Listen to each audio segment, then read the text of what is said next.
Hi, I'm Dr. Melody Pope.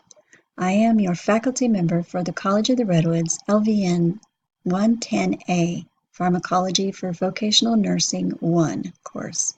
This course is the first of a two-part series of Pharmacology for Vocational Nursing. In this course, we'll study the basic principles of pharmacology, including pharmacodynamics, pharmacokinetics, and some other pharmacos that you'll learn about. We will learn about medication administration and safety in medication administration.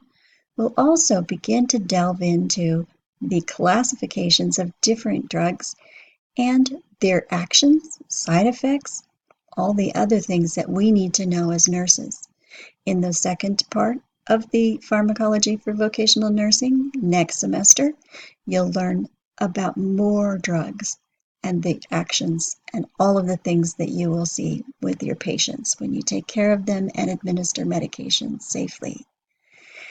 Wow, there's a lot to learn. And guess what? They're always coming up with new drugs.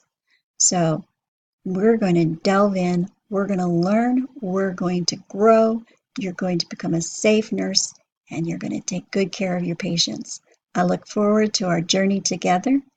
And you know that I'm here for you if you have any questions. Now, the next step will be to do the rest of the assignments for this week. That includes listening to a little bit more of my voice talking about the syllabus. And then we're going to do some discussion board. You're going to introduce yourself. I look forward to meeting each and every one of you. Take care.